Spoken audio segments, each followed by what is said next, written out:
It is a great pleasure to introduce Dr. Boris Goncharov for today's talk.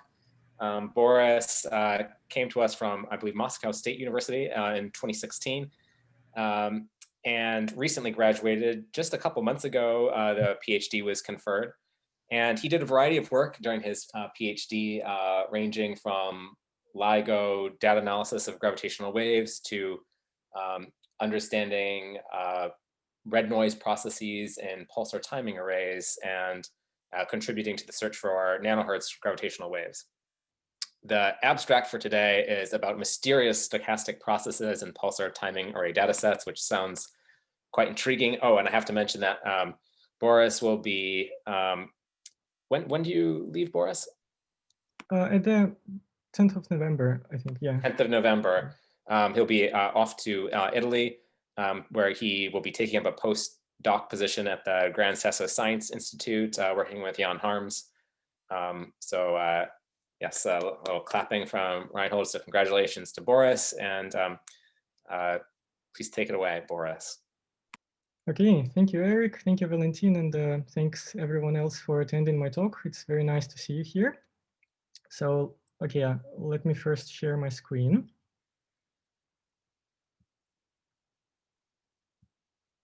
Okay.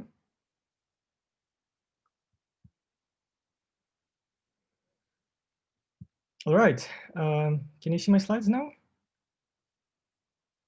Yes. Okay, yes. Thank you.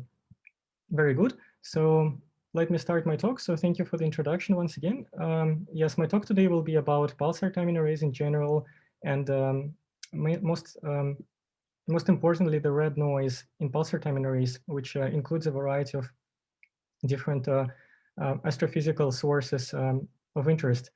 So one of the main goal of the pulsar timing arrays is to search for the nanohertz stochastic gravitational wave background from supermassive black hole binaries. In order to do this, the radio telescopes across the world monitor millisecond pulsars, which have a very nice timing precision, and they look for correlated signatures in the times of arrivals of these millisecond pulsars, which would indicate the presence of the stochastic gravitational wave background. But at the same time, there are also, in addition to the gravitational waves, there are many other interesting signals and noise processes in the pulsar timing array datasets, which I will talk about. As for the instruments, the currently operating pulsar timing arrays include the PPTA, which is the Parkes Pulsar Timing Array in Australia. It includes the Parkes telescope on the left top, and in Europe there is an European pulsar timing array, which includes several European telescopes. In America there is a NANOGrav collaboration, which includes the telescope Green Bank, which is top right, and the Arecibo, which is also top right, but slightly more basically under the Green Bank. Arecibo has been damaged recently, so you can see there's like the image on the image you can see there's some, like, the telescope is a little bit damaged at the moment. So these are the currently operating pulsar timing arrays. The consortium of these pulsar timing arrays is called the International Pulsar Timing Array. The International Pulsar Timing Array's goal is basically the same as of individual PTAs. However, there is hope to reach an agreement that all the pulsar timing arrays will work together towards this goal of detecting the nanohertz gravitational wave background. There are also emergent PTAs, which are on the bottom of the slide. So there is a Meerkat telescope has recently opened in South Africa, and it will start, or it's actually already starting to time millisecond pulsars. There's a GMRT in India, and there's also a FAST telescope in China, which is looks very big.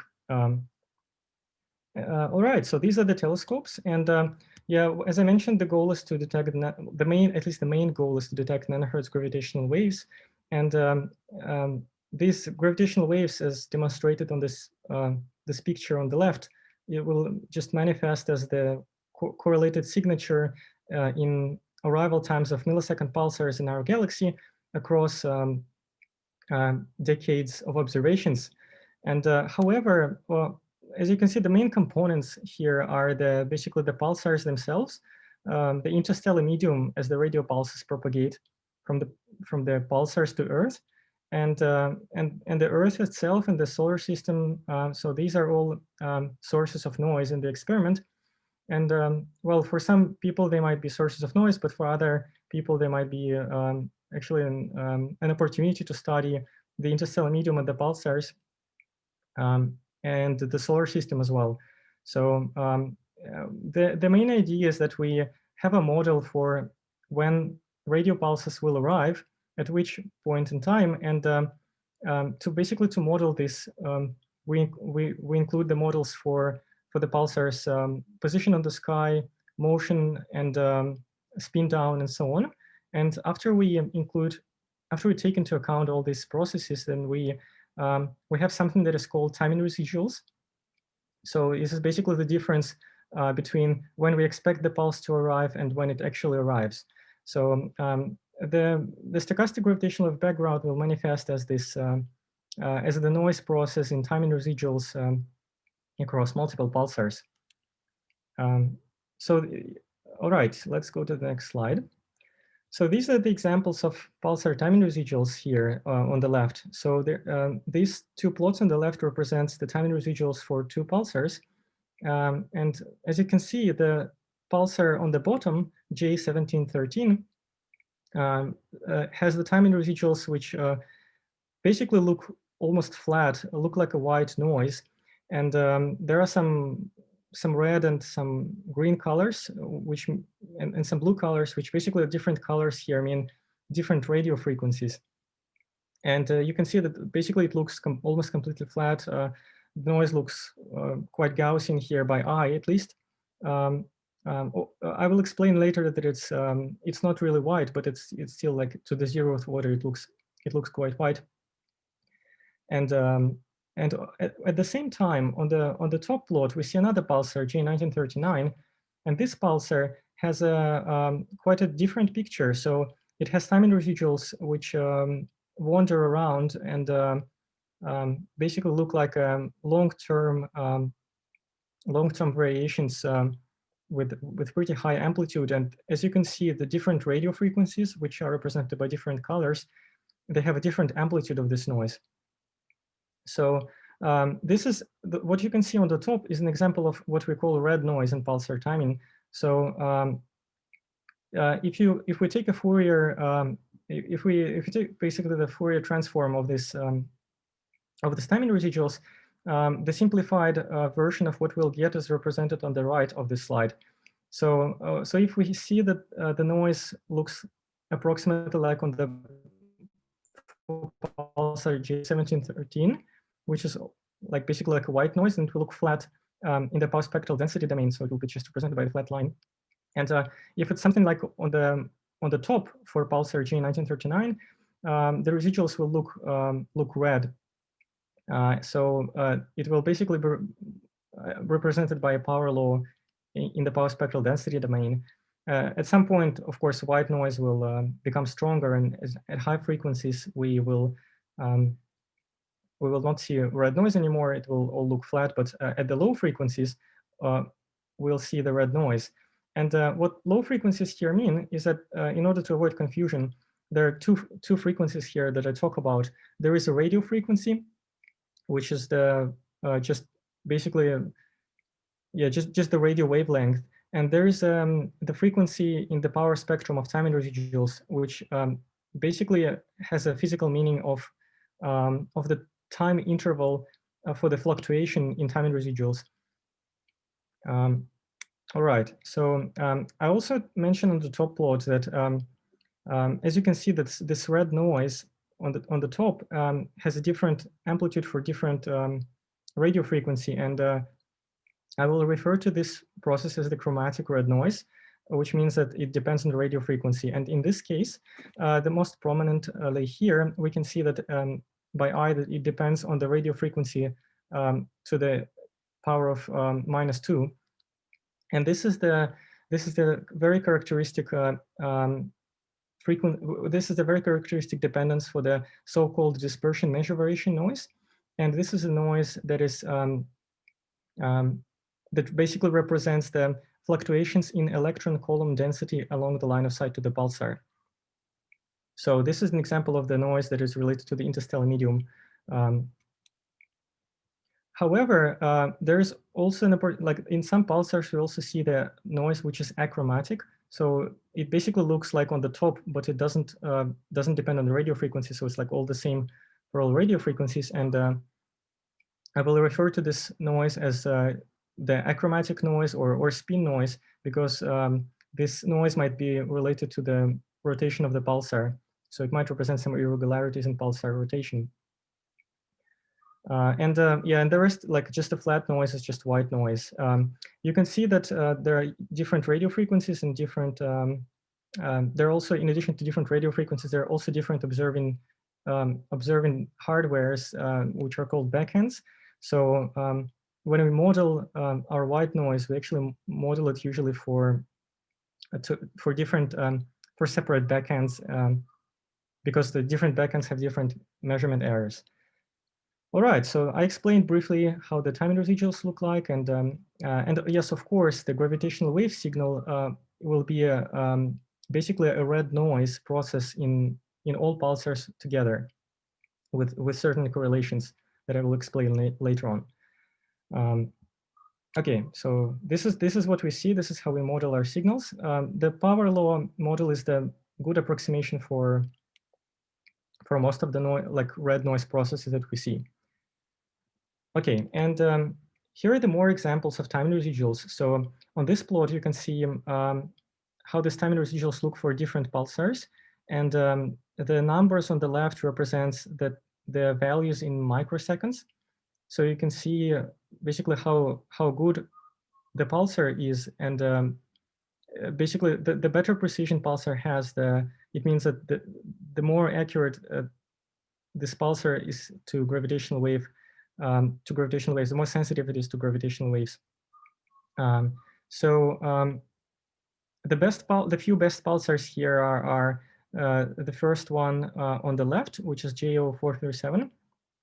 This is the brightest pulsar in the PPTA dataset, and because it's so bright, it's been timed most of the time. So we have lots of data for this pulsar.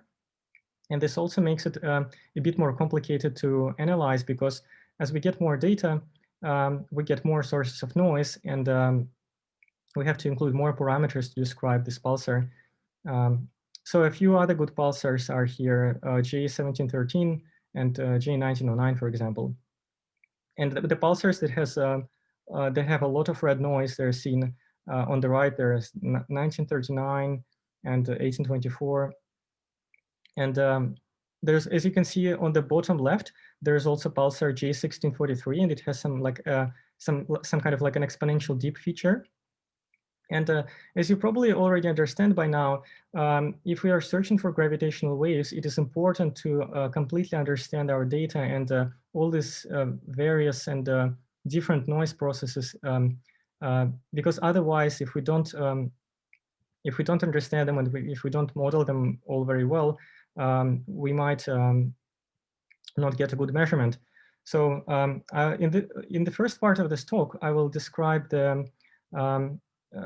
one of the recent works that I did with Daniel Reardon and Ryan Shannon from Swinburne University, and with Xin Zhang and Eric from Monash University, and also the PPTA collaboration. And in this work, we tried to understand all these noise processes in these millisecond pulsars for the second data release of this Parkes Pulsar Timing Array. And in the second part of the talk, I will more emphasize the most recent work that I started doing only a few months ago at Swinburne University. And that second part is more focused on correlated signals in pulsar timing arrays. So, okay, let's get started with the first part. So once again, I already mentioned the importance of the modeling of the noise. So there's there's a variety of interstellar medium effects, pulsar effects, and the solar system barycentre uncertainties. So you can see on the left there is just a very very rough example of what happens if we do not include all the noise properties and all the noise processes in our model. And we basically just, if we'd like to measure, let's say, one component of the red noise, one red process, and we have multiple red processes in each pulsar.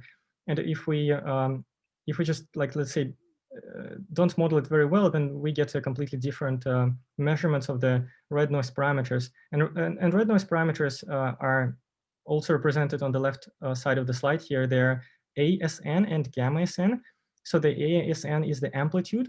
It basically, if you remember my plot from the previous slides of this power law spectrum, then the A is just basically how high is the amplitude of this process, and gamma is basically how steep it is. So if gamma is like 6 here, then it means like a very steep spectrum, and if gamma is like goes to 0, then it becomes almost flat.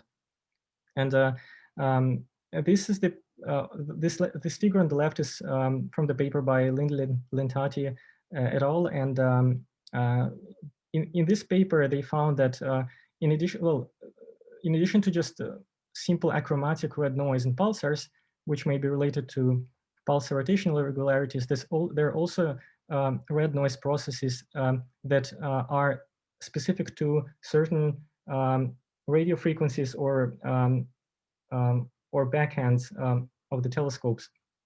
So so this means that we have quite complicated picture here. We have multiple red noise processes in each pulsar. They can be attributed to different parts of the data, and the sources of these processes is a different question. I'll mention that later on if I have time. They can be related to radio frequency interference or scattering variations in the interstellar medium, which basically is related to the as radio pulses propagate through the ISM, they might get broader and basically with time and then get and then shrink, and this can cause some of this red noise as well. So this is there are multiple interesting things that are going on, and in this work we try to understand that in order to characterize data well for gravitational wave searches and other work with pulsar timing arrays. And just by the way, pulsar timing arrays can be used to also to search for other astrophysical signals, like individual sources of continuous gravitational waves in the nanohertz band, or the searches for dark matter, and so on and so forth. So let's start first with this exponential feature. So in one of the pulsars I mentioned there was like an exponential dip, in fact, these exponential dips was not the only one.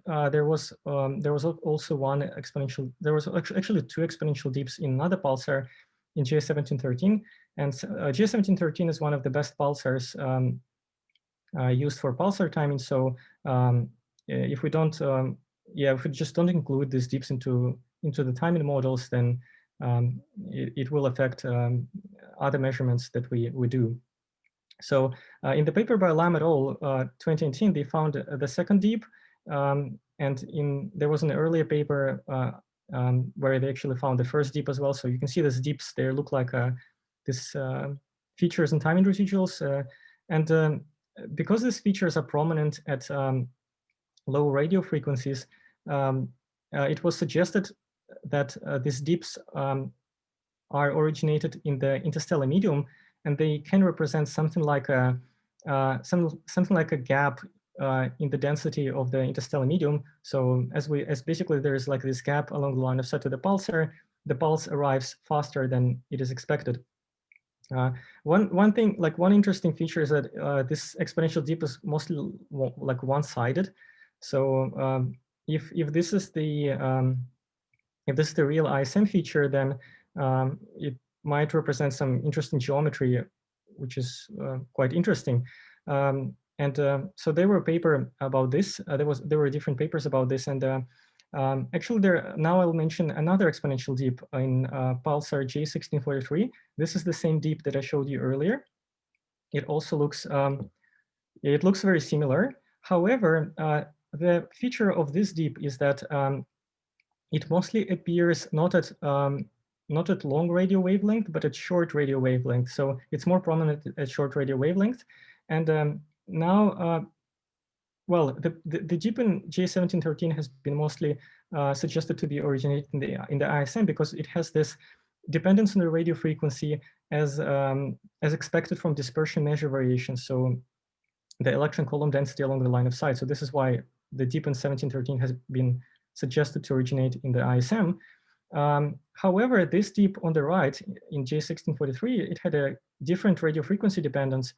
In addition to that, Shannon et al. Found that the dip corresponds to sudden changes in pulse profiles.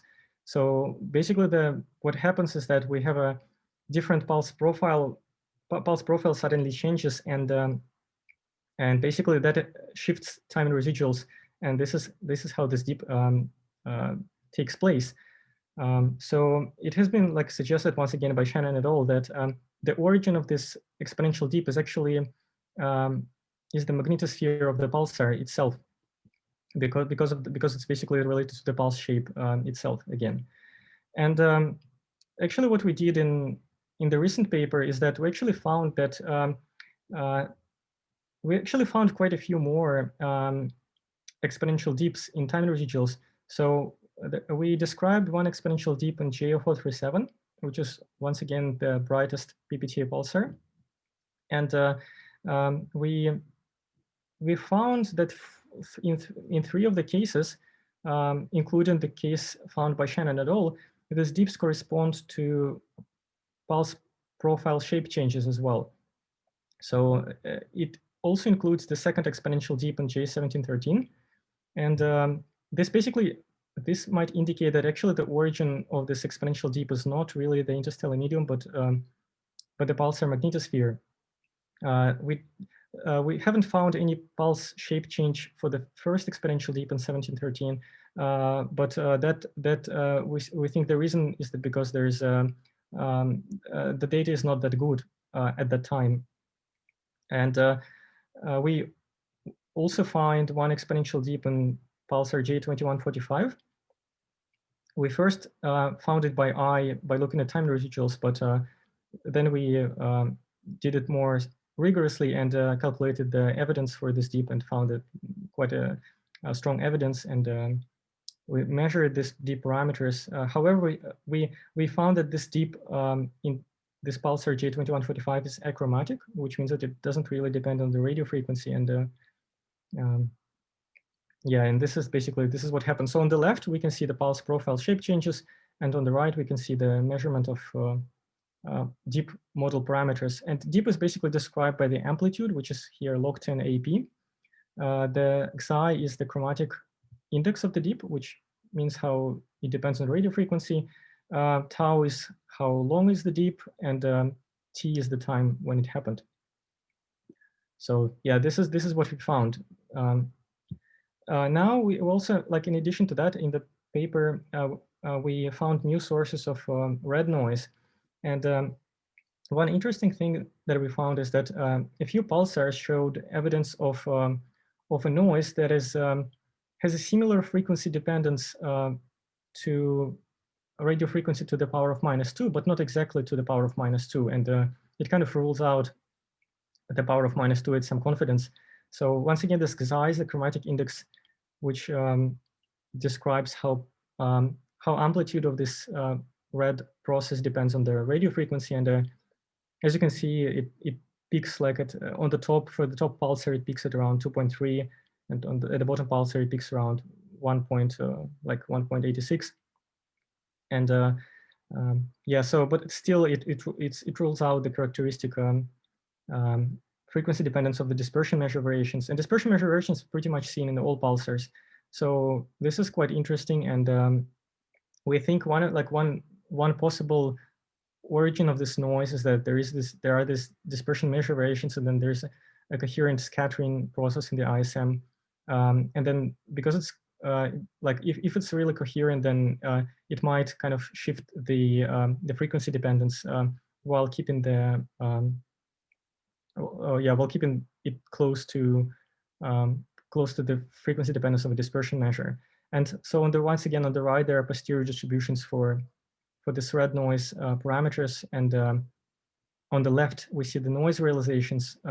So basically, after we measure parameters of this red noise, we can reconstruct it with the maximum likelihood approach. And we can see how this noise process looks in time.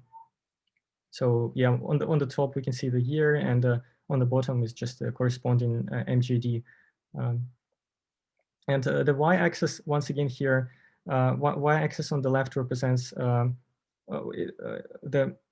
time residuals in microseconds. And yeah, sorry for a little confusion, but this I have two y-axis, and they basically mean the same thing. They mean the amplitude of the noise in microseconds, but the y-axis on the left is valid only for achromatic red noise, and the y-axis on the right is valid for chromatic red noise at 1.4 gigahertz rate of radio frequency. So so for these specific examples, the y-axis on the right is valid. I still keep the y-axis on the left because sometimes I will overplot different noise processes, and some of these are achromatic and some of them are chromatic. So yeah, as I mentioned, if we for example take this red noise process at different radio frequencies, and the amplitude will be slightly different. Here it's like 12.5 microseconds for the top pulsar, and around 40 microseconds for the bottom pulsar. All right. Then what else we find? We also find more sources of red noise, as you would guess. So these two examples represents another two pulsars. And once again, we have, on the left, we have reconstructed noise realizations for different red noise processes in these two pulsars. And the red color represents the achromatic or spin noise. We call it spin noise. But yeah, it's just basically an achromatic red process. And the yellow is the red noise process red noise processes that that are attributed to only specific observing bands or systems. The brown here is the annual DM signal, which basically means that we have some annual variations in dispersion measure, and the green is the dispersion measure variations, and the cyan color is this new chromatic noise that we find. So I mentioned that on the previous slide, there was chromatic noise with index close to 2, which is the index close to the dispersion measure variation noise. And here we have it close to 4. And the close to 4 means that it's characteristic process of scattering variations in the interstellar medium. So yeah, this is what we find. Usually, there were some studies that were trying to model these processes, but yeah, we haven't, at least in the pulsar timing array datasets, I think these are definitely new things that we discovered, and yeah, it would be it's as you can see, they all have different shapes in the time domain, and yes, basically it's important to take them into account if we don't want to bias our measurements of the real astrophysical signals that we're looking for. All right, what else? So this is just a slide for JO437. So this is the most complicated pulsar with most of the data, and it has most of the sources of noise, and so it has several sources of band system noise and chromatic noise, dispersion measure. So it has all possible noise, and possibly because it's so bright and it has so much data.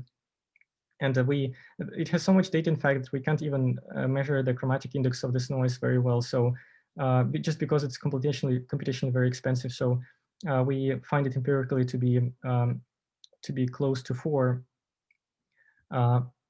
So this is what we find. And we reconstruct all this noise process in this pulsar as well. And actually, even with these, yeah, it still might be not enough.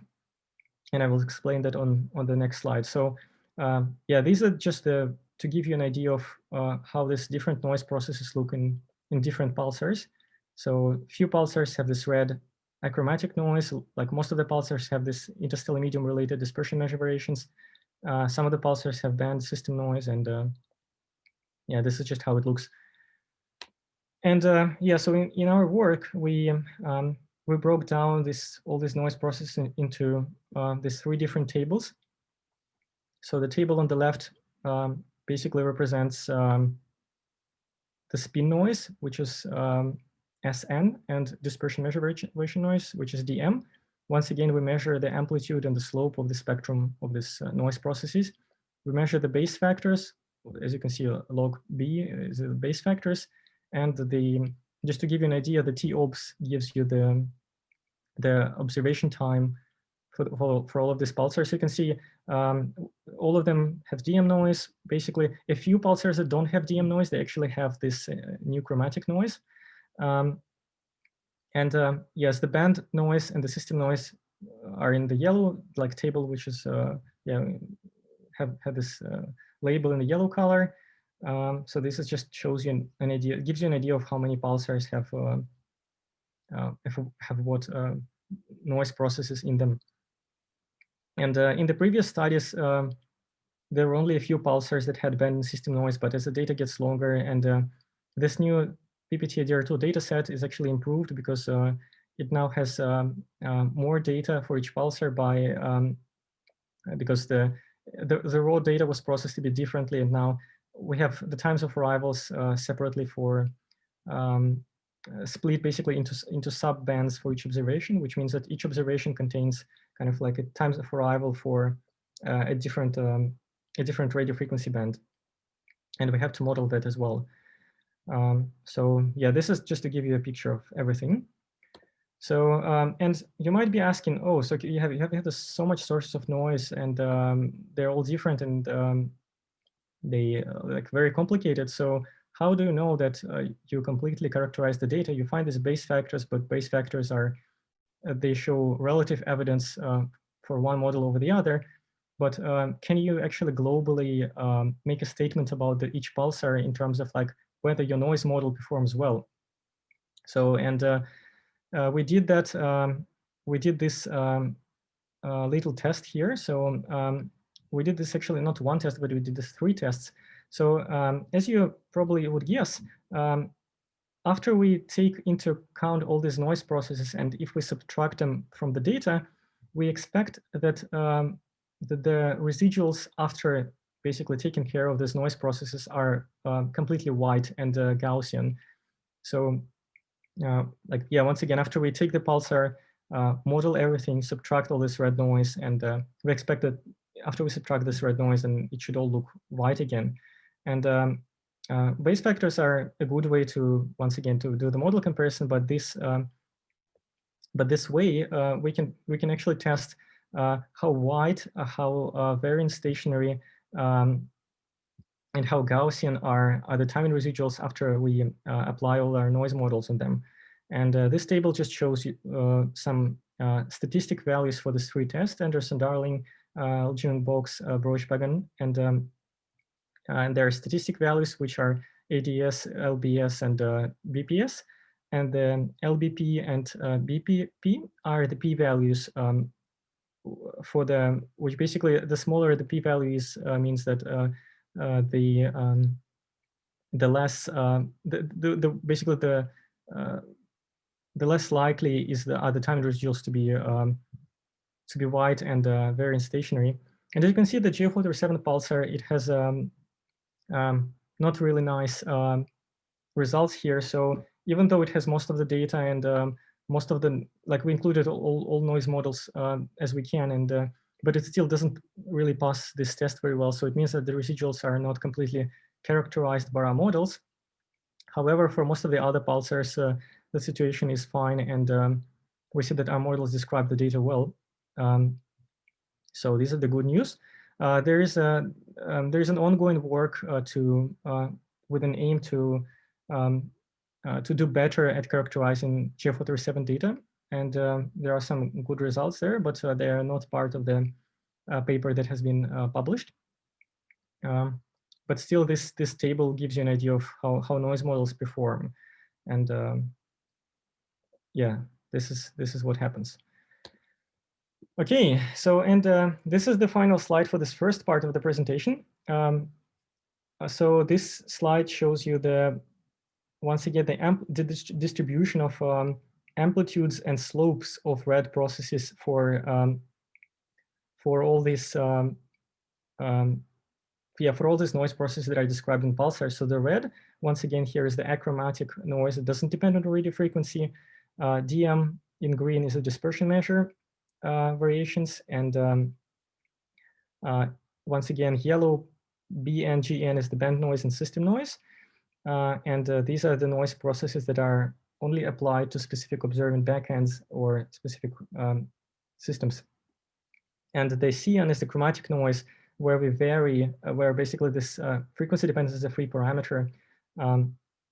So as you can see, it looks like the spin noise, which is in red, has a higher amplitude overall, and the yellow banded system noise has overall sorry, not the amplitude, has the higher steeper spectrum, and the banded system noise have a more shallow spectrum.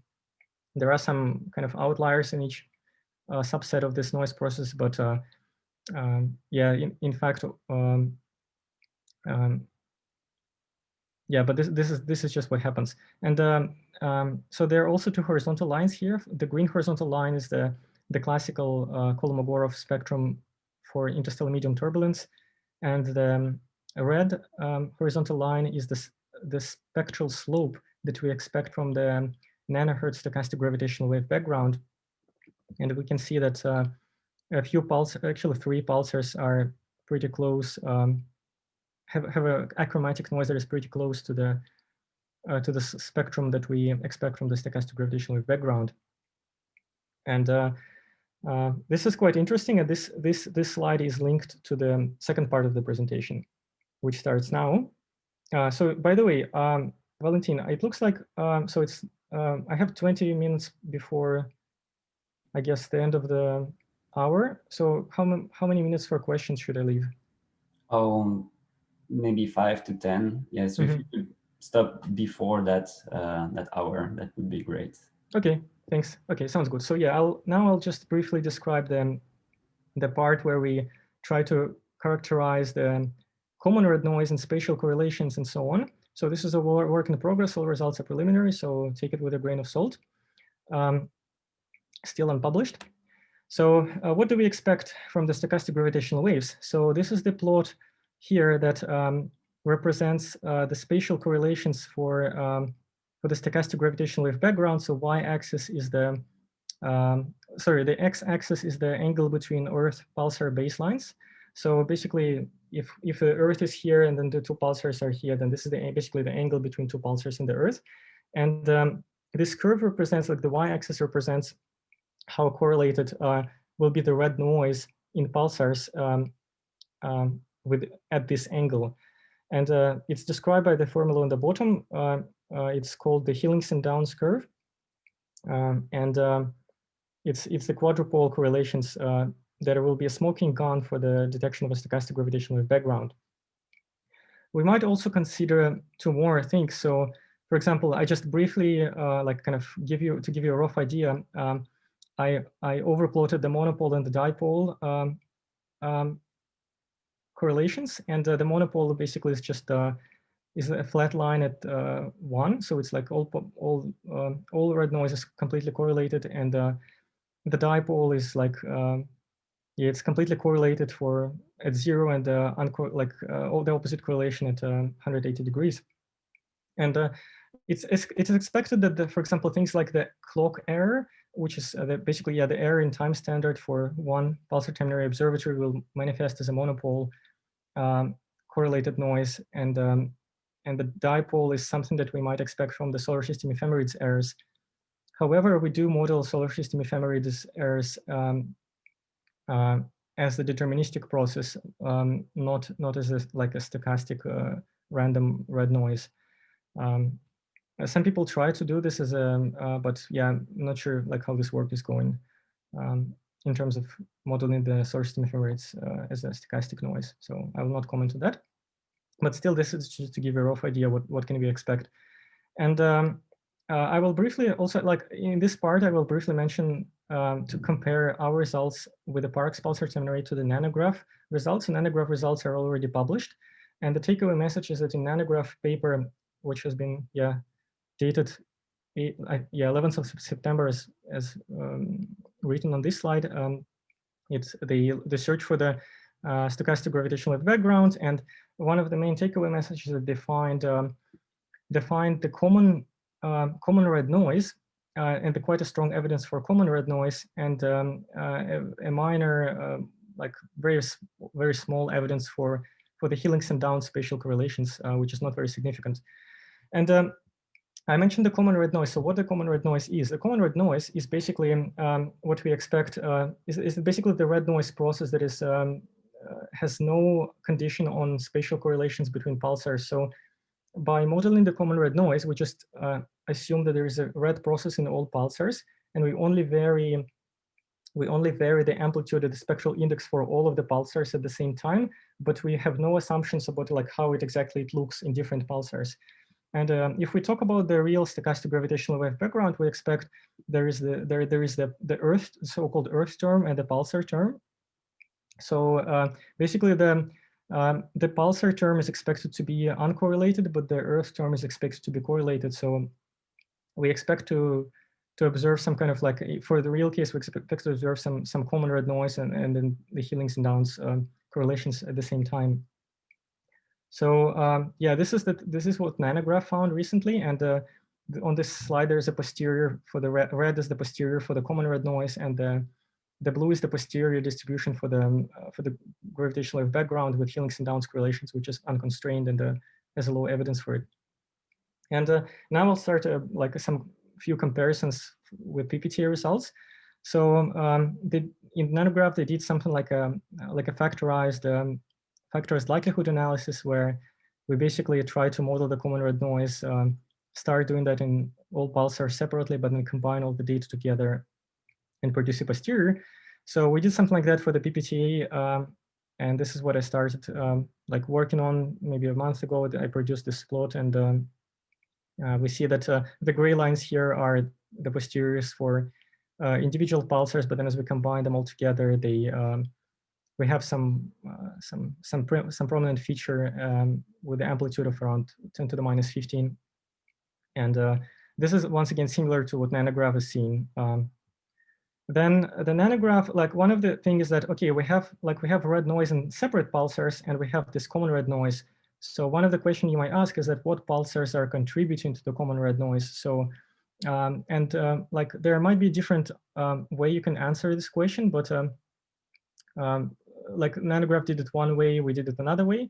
So the way we did it is to basically we can just have a look at the posteriors for the amplitude of the common red noise and for the amplitude of sorry, we can have a look at the posteriors for red noise in pulsars before and after we add a common red noise on top. So as you can see here on this slide, the horizontal axis on the bottom represents this just basically the red noise terms. So the left plot is just the achromatic noise, and the right plot is the band and system noise. And as you can see, that basically the red is basically what the value of the amplitude, which is on the y-axis. So this is the amplitude of this red noise process. And as you can see, the red noise, the amplitude, and then the blue is basically how the amplitude changes after we add common red noise. So as you can see, for most of the pulsars, it stays the same, but for some pulsars, the amplitude becomes smaller, and if you look at the posteriors, we'll also see that this amplitude becomes kind of less constrained, which basically means that these pulsars contributed to common red noise, and the power basically kind of leaked from the individual pulsar noise to common red noise. So, but yeah, we can see that pulsars J1600, J1909, and J0613, they kind of they affect the common red noise. So we try to understand what, like, this is helpful for trying to understand where this common red noise, what pulsars mostly contribute to that. The way NANOGrav did it is they did so-called dropout analysis. So they yeah, they have this dropout factor here, which let's first look at the blue data points, and the dropout factor means that, like, yeah, it just shows how basically how likely this pulsar is to contribute to the common red noise, and they're sorted by presumably by the blue dots, and we can see that there's like the 909 pulsar contributes a lot, and a few pulsars contribute less and less and less. One interesting feature is that the pulsar on the end, J1713, is one of the best pulsars. So it's a bit strange that it first appeared on the, like, as the pulsar that has not contributed anything to common red noise, but the NANOGrav saying that it's because they, similar to our G437, they observe J1713 most of the time, and just maybe the preliminary idea is that it might have some extra noise that is not characterized very well. The interesting feature is that if we look at the PPTA data and at the plot from our paper that that has been accepted, then the three pulsars that are closest to the gravitational wave power spectrum line are actually also visible in NANOGrav as the pulsars that are contributing the most to common red noise in NANOGrav that are accessible by PPTA. And the thing is that just PPTA observes in the south hemisphere and the NANOGrav observe in the northern hemisphere. So not all pulsars overlap, but still interesting thing that these three pulsars are also visible in NANOGrav. It's not very surprising, I guess, and it's still a question of, like, what's the origin of this, and whether this is this is just three pulsars that contribute most, and this might not be like it's not really clear what's the origin of this common red noise. So we're trying to understand it more in the positive way. The most optimistically, it can be from the stochastic gravitational wave background, but we don't yet have evidence for helix and Downs correlations, and we might get more helpful results with when we combine the data from all pulsar timing arrays around the world, and that might be better. However, there's also this one more comparison here, which is for the common red noise parameters. So on the top is for PPTA, and the bottom is for NANOGrav. And sorry once again for all this labels that are not very nice, but this is just because the results are very new and unpublished and very preliminary. But the idea is that that we can try to measure the spectrum of this common red noise process. So as you can see on the right top plot and then the left bottom plot, these are measurements of the free spectrum of this noise process. So there was one problem with NANOGrav results, was that they kind of they were trying to model the spectrum across the whole time and residual, they actually measured that what happens is that they have a measurement of a common red noise slope, which corresponds to green. And the green, as you can see, is not very consistent with the 4.33, as we expect from the nanohertz gravitational wave background. So what NANOGrav said, they said, okay, we didn't do the noise modeling maybe for the high frequencies, so we just take the first 5 lowest frequency beams, and we think that this is the real measurement of the stochastic gravitational wave background, and we'll just ignore the other frequencies.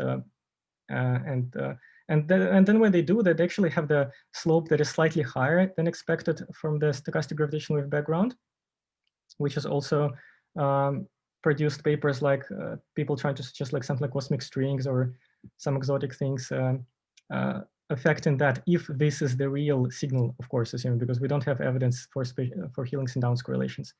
But what we found in PPTA recently is that we actually, when we include all pulsars for now except this G437, which has most of the data, and it's complicated, as if you remember, the noise models are not very well.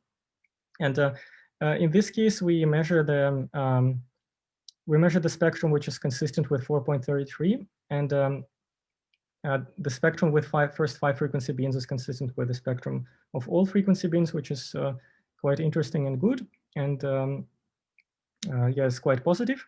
We are trying to figure out the noise models for G437, and hopefully we'll yeah, we're working on that at the moment, and we think that it's achievable. So for now, at least, all of the results for all of the other pulsars are consistent. When we add G047 now, we see that the results slightly shift to the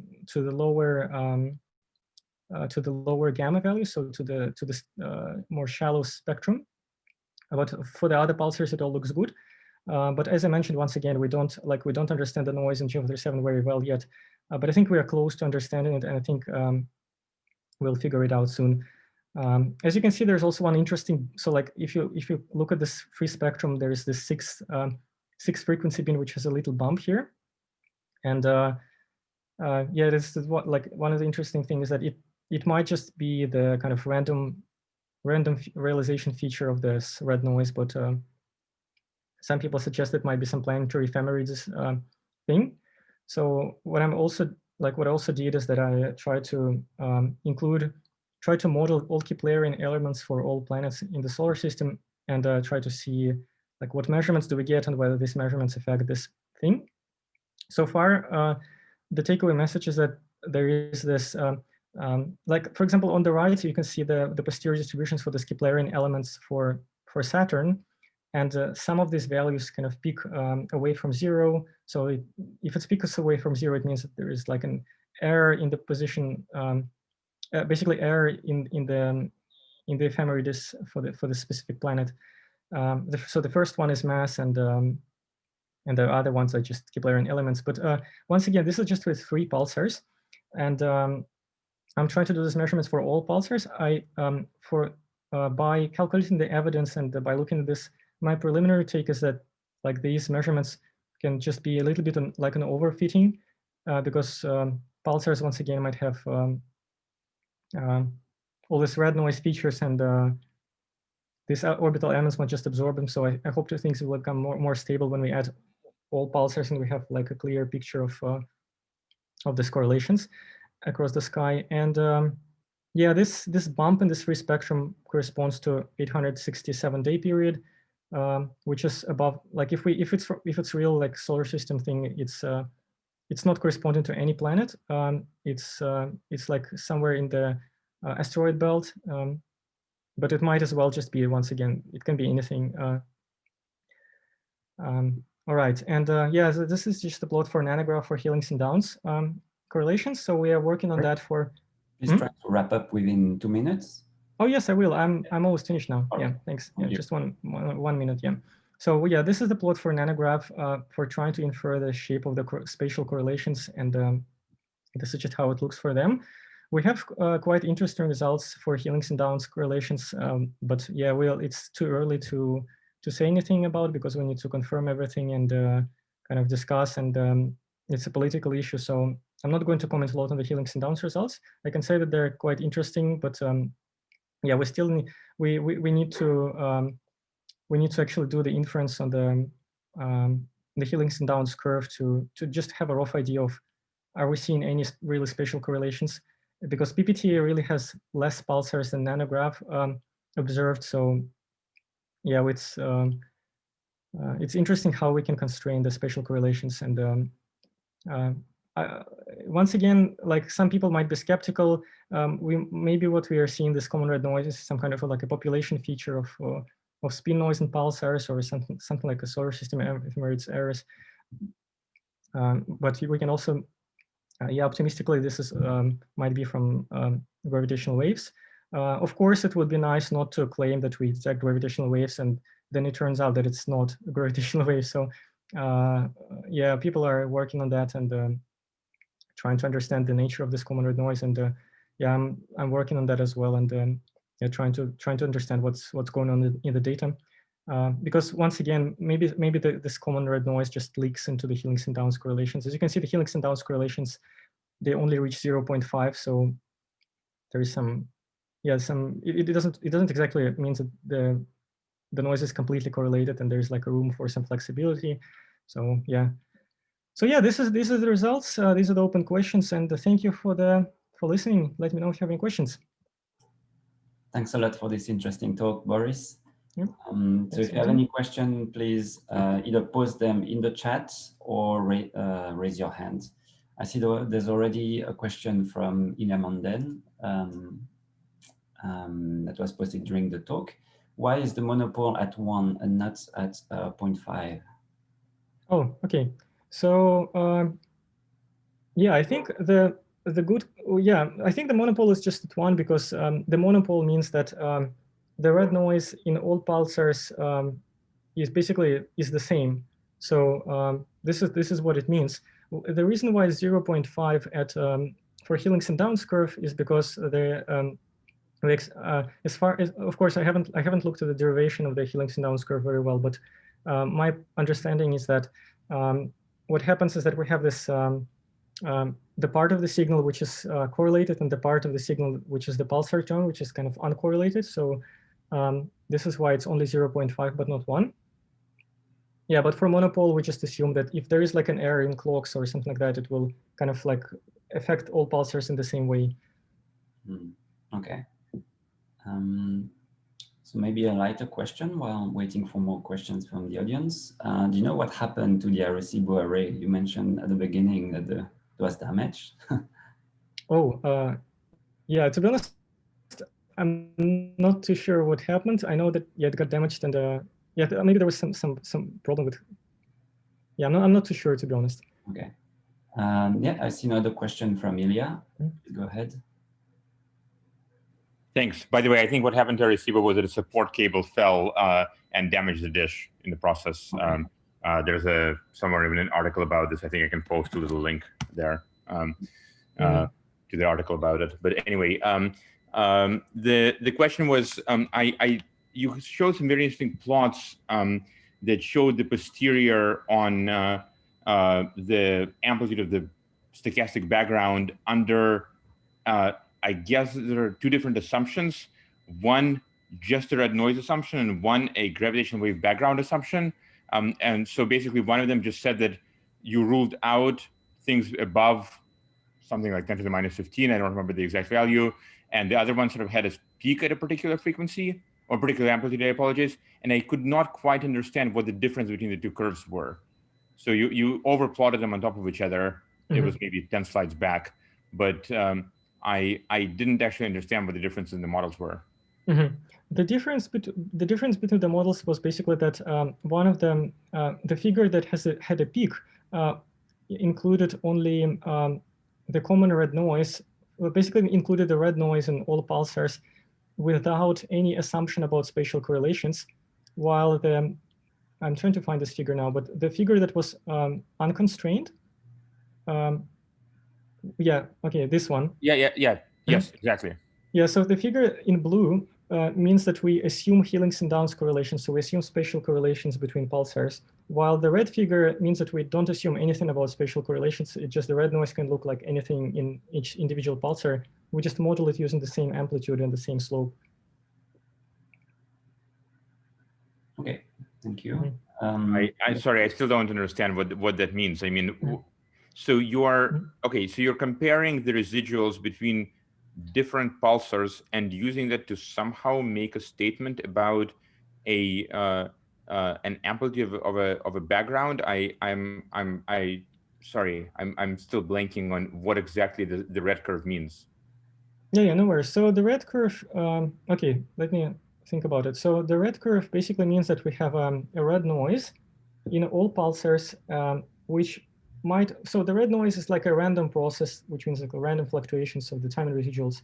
So when we have this red curve, we don't assume anything about how this process looks in separate pulsars. So it can be anything in all pulsars, except that it must have a certain amplitude and a certain slope. So this is the only thing that we assume. However, for the blue curve, we also assume that the red noise in separate pulsars across the sky has to be correlated depending on the angle between the pulsars. So the assumption is that the assumption is about the spatial correlations only. That's it. Yeah, I'm not sure if it's... So the orange curve or the red curve is just saying that you have all of the pulsars exhibit, comparable levels of red noise, and but it says absolutely nothing about whether there is any correlation in time between the red noise, right? So as long as all of your pulsars, if all of your pulsars have exactly the same red noise residuals, but are just completely arbitrarily randomly displaced from each other in terms of the actual properties, the details of the noise, then they would still come up as a bright spike on the orange curve. Okay, got it. Yes, correct. Thank you. Yeah, no worries. Thank you. So we ran out of time. So let's all thank Boris again for this interesting talk, and let's all wish you great luck for your upcoming postdoc in Italy. Okay, Again. thanks.